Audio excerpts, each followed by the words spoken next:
ба гаҳвора ҳар оила ниёз дорад. Аз ин рӯ дар бозор талабот ба он зиёд мебошад. Давлат Ҳасанов гаҳворасоз нест, тавре ки худи ӯ мегӯяд устои нимсоз аст. нақшу нигор ва кандагорие ки дар чӯбҳои гаҳвора мавҷуд мебошанд, аз ҷониби ҳунармандони дигар сохта шуданд. давлат қисмҳои тайёри гаҳвораро аз шаҳри Қурғонтепа дастрас намуда, дар хона онҳоро ҷамъ меорад. дар тайёр кардани ин гаҳвора ӯ ҳамагӣ 10 дақиқа вақт сарф кард. пешвои миллат мо хел ташаккур надорӣ мекунем ки барои мо хел чораи эҳёи кандакорӣ мисол чиёра барои мо озод кард, ҳунарҳои мардумиро озод кард ки мо дар зиндагии мо ҳозир бошад. мо муддати 5 сол мешавад ки айсоби мисоли бораҳо мо оварда нимбай гуфта нимбай кор фаъолиятро пеш бурда ризқи зиндагии кӯдаконро пеш бурд.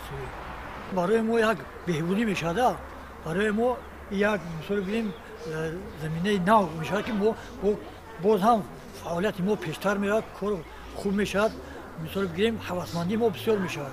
дар деҳаи гулистони ҷамоати деҳоти гулистони ноҳияи восеъ давлат ҳамчун устои ҳунарҳои мардумӣ шинохта шуда, мисли имрӯз дар намоиш ва ҳунарҳои мардумӣ шахси соҳибэҳтиром аст.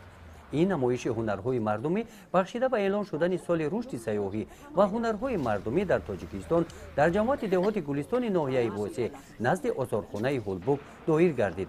дар ин намоиш ҳунармандон аз дигар деҳотҳо иштирок намуданд. заҳро муродова ва ин занон дар деҳаи зафаробод гилем мебофанд. дар бофтани гилем занон риштаи аз пахта тайёршударо истифода менамоянд. риштаро ҳам худи занҳо аз пахта бо истифодаи ин гуна асбоб мебофанд. маҳсулоти тайёршуда талабгоронаш зиёд ҳастанд. аввал ҳами момои мо очҳои мо ҳами гилембофира мекарданд.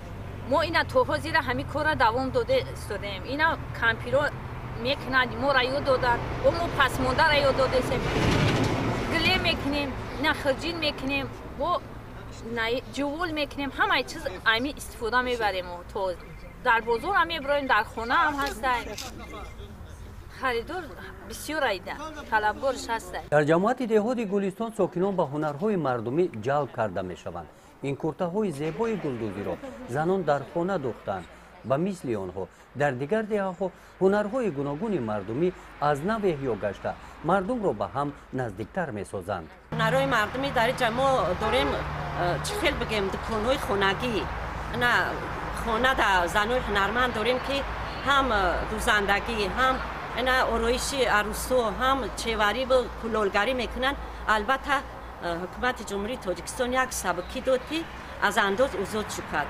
дуконҳои хурде ки дар хонаҳо фаъолият мекунанд, ҳамеро аз андоз озод кард. албатта ин ҳам як иқдоми нек аст. ин як сабукӣ кори ҳамо одамо аст ки дилгар мекунад. занора ба ҳамин кор ҳунармандора чанд дилгар мекунад, дилошон гарм мешавад, кори фаъолията бозам пеша мекунанд. чӣ бигем, бо ба фарзандошон ба набера ва ба навасаҳошон ҳамин иқдом меравад. паёми имсолаи сарвари мамлакат ба рушди ҳунарҳои мардумӣ такони тоза бахшид. давлат ҳасанов умед дорад фарзандонаш ин ҳунари ӯро идома дода бо ҳамин роҳ дар зиндагӣ мавқеи худро пайдо менамоянд. гузориши хоҷа назриф, худойназар зуҳуров аз ноҳияи восеъ барои барномаи иттилоотии Навид.